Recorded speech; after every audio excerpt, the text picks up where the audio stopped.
Hi friend, तो good morning, जय श्री कृष्ण। तो ऑलमोस्ट बपोर थी गयो तो हूँ रसोई बनाववा पण आवी गई थी। दाळ में तमे जोई शकशो एक बटेटो लीधुं छे, एक टमेटो ने 2 मरचा लीधा छे। आवी रीतना तमे जरूरथी एकवार रेसिपी चालू करजो, बनावजो तमे लोको, तमने बहु टेस्टी लागशे, बहु फाइन पण लागशे खावामां। तो आपणे 1 चमची हळदर नाख्युं ने 1 चमची नमक नाख्युं एमां। तो बटाणानुं आवी गयुं हतुं, शियाळो छे अत्यारे बटाणा आवी गया हता, तो बटेटा मस्त मस्त शाक बनाव्यो मैं, बहु टेस्टी। तो तमे जोई शकशो, तमने खावामां पण सारुं लागशे। जरूरथी एकबार ट्राय करजो तमे लोको। मैं तो बनाव्या हता, तमे जोता जशो ने। मसाला जे आपणे घरमां एड करता होय छे, ई ज मसाला आपणे एड कर्यो छे, बहारनो कोई मसाला नथी लीधो।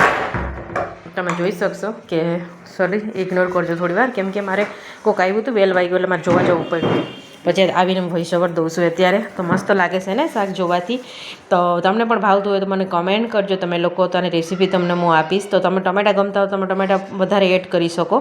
તો બટાણા પણ તમે જોઈ શકશો કે એવો મસ્ત બટાણા છે, એકદમ ફાઇન। મેં થોડા બટાણા નાખ્યા હતા અને અમારા કાવ્યાંશને ભાવે નહીં એટલે 1 બટેટા પણ મેં નાખ્યા હતા અને 2 ટમેટા અપલોડ 2 ટમેટા લઈ લીધા હતા ગાઈસ। ટમેટા એટલા મોંઘા થઈ ગયા છે ને તો વાત જ ના કરો, બહુ મોંઘું। અમારે તો 60 રૂપિયાનો કિલો થઈ ગયો છે અત્યારે।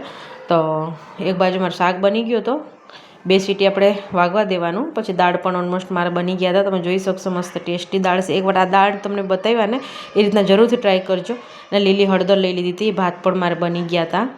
તો પછી મારે એક બીજું બટેટાનું શાક બનાવવાનું હતું, તો નકરું બટેટાનું અલગથી કરવાનું હતું। તો તમે જોઈ શકશો ફટાફટ ડુંગળીને આપણે લઈ લીધું, લીમડો ને લીલું મરચું ને બસ એવું બધું।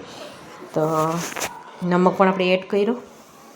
ઘણા દિવસ થઈ ગયા શું બનાવું વિચારતી હતી શાકમાં। તો કાંઈ અત્યારે તો જો ભાજી ને એવું બધું આવે છે, આપણે પણ ભાજી અમુકને ભાવે ને અમુકને જો મેત્રી કંઈ બોલતી હતી, મેં કીધું કે મારું રેસીપીમાં ધ્યાન દેજે, કેમેરો અહીંયા જ રાખજે। મેં કીધું વાતું પછી કરજો, વાતુડી એવી છે ને ગાઈસ, તો વાત ના કરો તમે લોકો। નમક મેં નાખી દીધા, બધું ફટાફટ મસાલા આપણે એડ કરી દઈ। અને મારી એવી આદત છે ને કે ઘરની જે બધો મસાલો હોય છે હું એ જ યુઝ કરું, બહારનું મને લેવું બિલકુલ બી નથી ગમતું।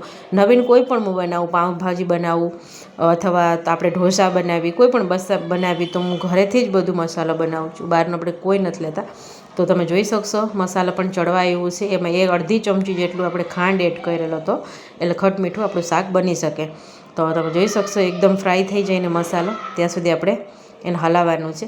તો આ કઢાઈની મને કમેન્ટ આવી દીધી, તમે બહુ જૂની લાગે છે। તો હા, મારી જૂની છે, ઘણા લગભગ મારી મેરેજ થયા ત્યારનો 15-16 વર્ષ થઈ ગયા ત્યારનો છે, પણ એટલું જાડું છે ને એટલે આપણે શાક પણ દાજવાનું કોઈ ટેન્શન ના રહીએ ને, બહુ મસ્ત બને। મને તો આ જ ગમે છે। મારી પાસે નવી તો અત્યારે 3-4 કઢાઈ પડ્યા છે, તો એ મને આમાં જ ગમે છે। તમે જોઈ શકશો કેવું કલર લાગે છે, મસ્ત લાગે છે ને।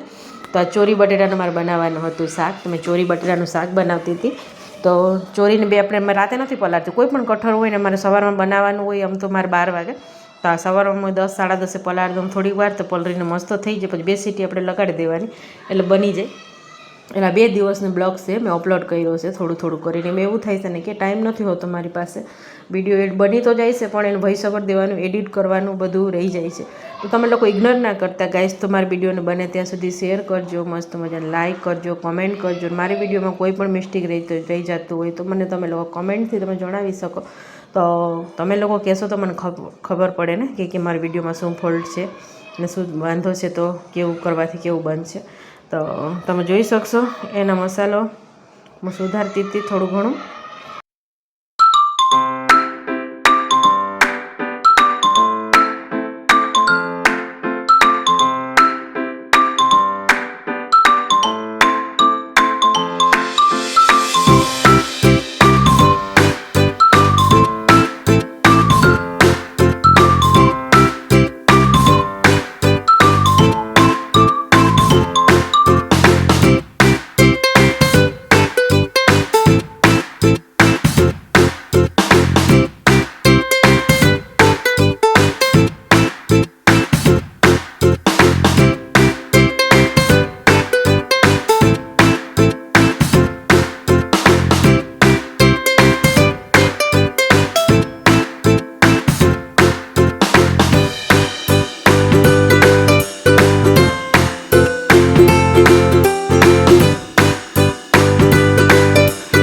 મારા દાળ પણ એવો બની ગયા હતા, એટલે 2 દિવસનો બ્લોક હતો ને એટલે બધું દેખાતું હોય છે। ને આજે મેં બનાવ્યો તો રગડો, તો તમે જોઈ શકશો।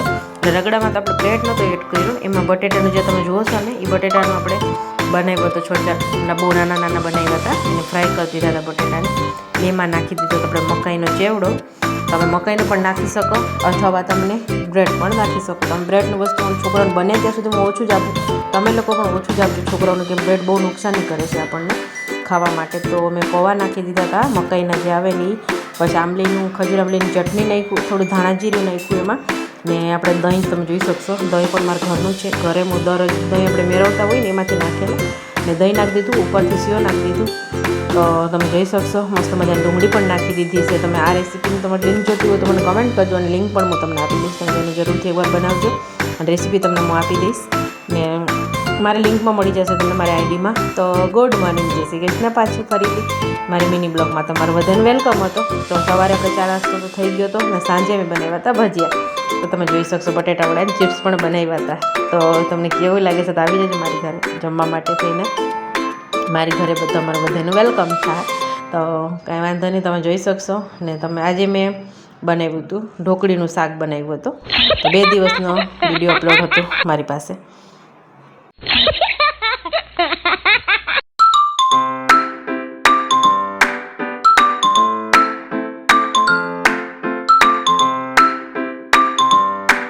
ઢોકળી પણ આપણે વણી લીધું હતું મેં એક બાજુ જો તમે જોઈ શકો થોડી વાર ઉકળે ને પછી આપણે નાખી દઈશું એમાં ઢોકળી.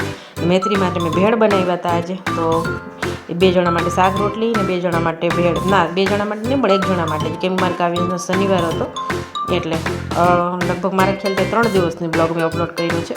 તો તમે જોઈ શકશો. તો ફટાફટ રાસેની જોશો, ફટાફટ જઈને લાઇક કરજો, કમેન્ટ કરજો, મસ્ત મજાને સબસ્ક્રાઈબ કરજો, બેલ આઇકન તમે મને ભૂલતા નહીં. તો ચાલો મારી સાથે જોડાવીને રહેજો અને આવજો. મળી કાલે નેક્સ્ટ બ્લોગમાં. બાય બાય, જય શ્રી કૃષ્ણ.